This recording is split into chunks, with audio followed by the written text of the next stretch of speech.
the week's meal. I'm looking back at it now, and I said, you know, maybe if we had a meal like that, it would help us to exercise the top of our bodies. But because the hardest part of grinding that corn was cracking the corn seed. And then we would go on to grind it again at one to get it finer.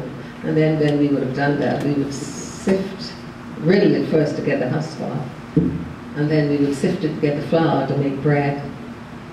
But my mama used to make cornbread and potato bread and cassava bread, and we were happy with that. That was all we had. We didn't know any better. We had to drink bush tea, gamalame tea, strong bag tea, and it was very nice. My father had a small grocery store, and he used to sell sweet milk, and so thank God for that. We were able to use that to sweeten our tea, which I use to this day to sweeten my tea. That's must be 50 odd years ago. But to this day, I look back at my life and I thank God for the education, my life in Southern Andrews has given me the fortitude and the strength, I think. I think I would have gained my strength from my late mother. My father had to leave home to come to Nassau to work. He was only able to give us the basics there in South Andros. We had no shoes. We went to school bare feet. We had no new clothing. My mother her grandmother lived in Fort Myers, Florida, and they used to send hand-me-downs for her. She had a sewing machine, which I have to this day in my house, and she used to make hand-me-downs for us, and we were very happy with that because we didn't know any better.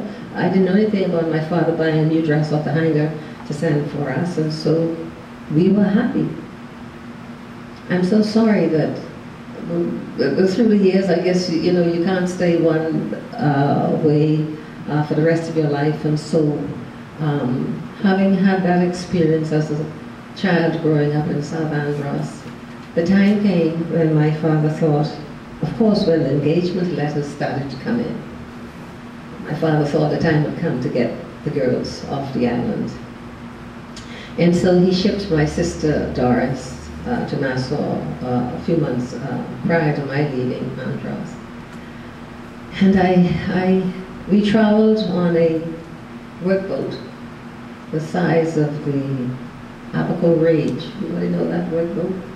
The sloop, you know, the tidal wave, those sailing boats in Montague Bay. I think it took us 2 days to get to Nassau. Of course, we didn't know any better. The older women were down in the belly of the boat smoking, and we had to endure all of that. But of course, I thank God I had sea legs, which I still have today, and so it didn't bother me. But it took us 2 days to get here. And I can remember we landed at the wharf. Found it. Prince John Alfred. And my daughter Michelle, she reminds me to this day that I stepped off the boat in high-top tennis shoes. I told her, yeah, that's all right. That's all I had, and I was proud of that until I knew there was something else out there for me. And of course, when the time came for me to buy different shoes and sort things like that, I didn't have to wear those anymore. But that was all my mother had, and so I was able to wear those until the time came. I even went to school in a pair of, it was blue and red, I can remember that. Went to Western Senior for 1 year. But you know, I look back at that and I give God thanks for where He has brought me from. I know I'm getting ahead of myself, but like I said, you have to help me to bring out the story, because I'm just jumping to and fro as I remember. I did attend Western Senior School for 1 year. That's where I met the late Dame Dr. Doris Johnson. She was my teacher. Dame Doris was married to a young man from South Andros, the area where my school was in Ocean Town. And so I knew a little bit about her. And then after 1 year, I had to go and look for employment to take care of myself, because I was living with an older sister who was very mean. And so we had to try and find employment, because when you come home and there was no supper, she said, you brought any grocery in the house? You ain't working yet. When you start bringing money down, then you have something to eat. But anyhow, all of that we had to endure. But I have to say this, I remember, I didn't tell you either. I heard the other day on the news, Charles Carter was interviewing a girl, one of my schoolmates from South Andros, and he was asking her about the men folk down there. She said, yeah, he said, they used to have girlfriends? She said, yeah, they used to have girlfriends. It's a funny thing how I remember that you can tell a person who, we had no main road, so we had to walk the sandy road. And you knew people by their foot. And so, and when you saw their footprints in the sand, you know who those prints belonged to. And she said, yeah, they used to have girlfriends. And you know what they used to do? They used to carry a switch, and as they walked, they would, you know, smooth the sand out and smooth out the footprints. But I remember that, and I thought that was really cool. That really happened. But then as we grew up, they called him another name today. But Dr. Sanders, there were so many things I remembered after we did our interview, but you know, maybe the next one, who knows, next sequel. And so I found employment with Mr. Stanley Tugart Studios, just off Bay Street, in the back of Paul Thompson Farms. I think you remember that.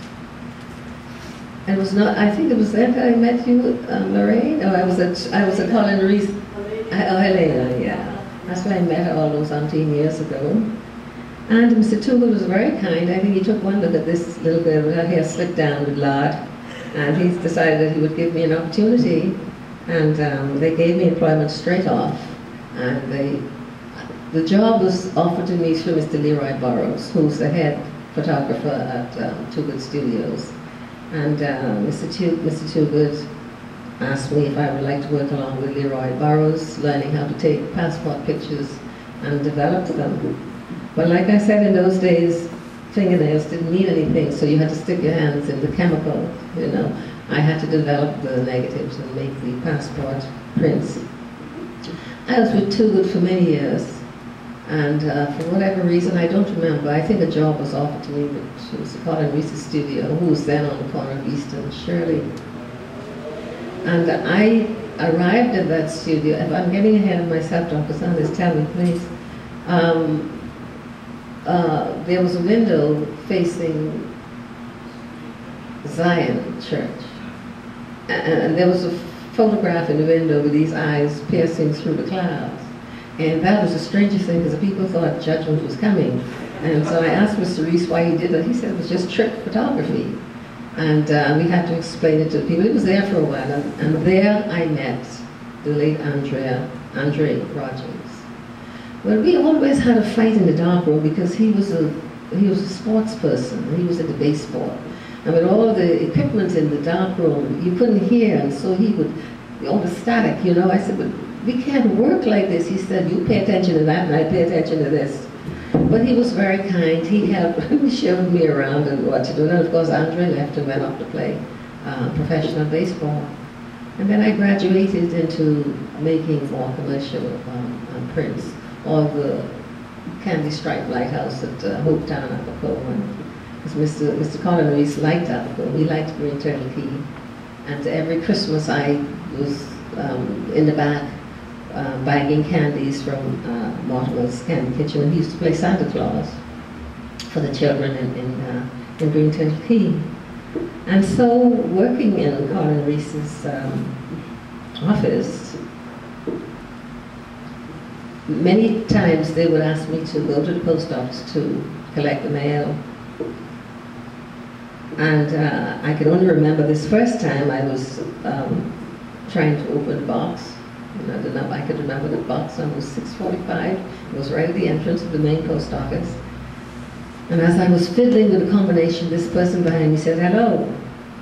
And I didn't look around because I didn't know anyone. And he said, hello again. And I looked around, and there was this gentleman standing in the back of me.